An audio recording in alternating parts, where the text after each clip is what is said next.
Bonjour à tous. Aujourd'hui, nous allons explorer un aspect fondamental du roman dystopique 1984 de George Orwell, l'utilisation du langage comme outil de manipulation dans un régime totalitaire. Orwell, dans son œuvre magistrale, met en lumière comment le contrôle du langage est central pour exercer et maintenir le pouvoir totalitaire. Dans ce roman, le régime totalitaire d'Océania utilise le Newspeak, une langue artificielle, comme principal moyen de contrôle. Le Newspeak vise à limiter la liberté de penser en réduisant le vocabulaire disponible. En éliminant les mots liés à des concepts de liberté, de rébellion ou de critique, le parti cherche à rendre impossible toute pensée dissidente. Le Newspeak rétrécit progressivement le dictionnaire pour supprimer les nuances de la langue anglaise. Des mots comme liberté ou rébellion sont éradiqués, rendant inconcevables les idées qu'ils représentent. Le Newspeak utilise des mots valises comme double plus good pour simplifier et manipuler la perception de la réalité.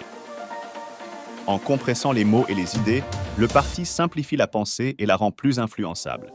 Les slogans tels que « la guerre c'est la paix »,« la liberté c'est l'esclavage » et « l'ignorance c'est la force » illustrent la manipulation du langage pour maintenir le contrôle. De tels oxymores forcent les citoyens à accepter des vérités contradictoires, rendant la résistance intellectuelle difficile. Le langage est également un outil crucial dans la surveillance et la propagande omniprésente du régime. Les télécrans diffusent constamment la propagande du parti, utilisant un langage simplifié et répétitif pour endoctriner les citoyens. Les slogans, les chants patriotiques et les discours de Big Brother créent une réalité où le parti est omniprésent et infaillible. Cela prouve que sans les mots, nous ne pouvons pas penser. En réduisant le vocabulaire et en supprimant les termes associés à la liberté ou à la rébellion, le Newspeak rend impossible toute pensée dissidente. Cela montre que sans les mots pour exprimer des idées, de telles idées ne peuvent même pas être formées dans l'esprit. Le langage n'est pas simplement un outil pour la pensée, il en est la condition même. Nous ne pouvons pas penser sans les mots, avant les mots. C'est avec eux et à travers eux que la pensée peut non seulement être communiquée, mais tout simplement se former. C'est pourquoi changer les mots, c'est changer notre manière de penser. Prenons l'exemple des termes utilisés depuis une trentaine d'années dans nos sociétés pour désigner les personnes vivant dans des conditions précaires. Les expressions « exploiter »,« sans-abri » et « assister ». Celles-ci illustrent parfaitement comment le langage modifie notre perception d'une même situation. Utiliser le terme « exploiter » comme dans les années 70, pour désigner des gens dans des conditions difficiles, évoque une dynamique de pouvoir et d'injustice sociale. Ce mot met en avant l'idée de victimisation et d'abus de pouvoir, appelant à une prise de conscience et à des actions pour remédier à cette exploitation. Le terme « sans-abri » ou SDF pour sans domicile fixe, plus tardif, se focalise sur l'absence de logement. Il humanise la situation en mettant l'accent sur le besoin fondamental d'un abri, ce qui peut susciter la compassion et la volonté d'aider à trouver des solutions pour de telles personnes.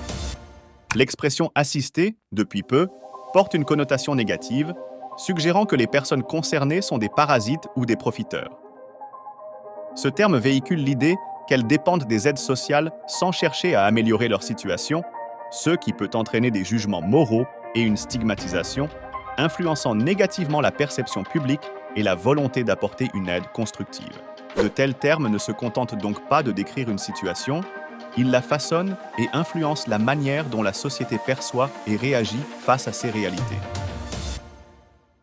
Le choix des mots détermine notre compréhension, nos attitudes et nos actions envers ces personnes et leurs conditions de vie.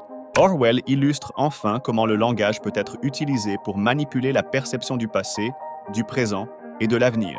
Le ministère de la Vérité est responsable de la réécriture constante de l'histoire. En modifiant les documents et les archives, le parti crée une réalité fictive où il est toujours infaillible et omnipotent. En conclusion, le roman de George Orwell est une démonstration puissante de la manière dont le langage peut être utilisé comme un outil de manipulation dans un régime totalitaire. Par le biais du Newspeak, de la réécriture de l'histoire et de la propagande omniprésente, le parti contrôle non seulement les actions des citoyens, mais aussi leurs pensées et perceptions de la réalité. Orwell nous rappelle que la langue est non seulement un moyen de communication, mais aussi un instrument potentiellement dangereux de contrôle et de pouvoir. Merci pour votre attention, et n'oublions jamais les leçons que nous enseigne Orwell. Le langage est un outil puissant et nous devons toujours être vigilants quant à la manière dont il est utilisé pour façonner notre perception du monde.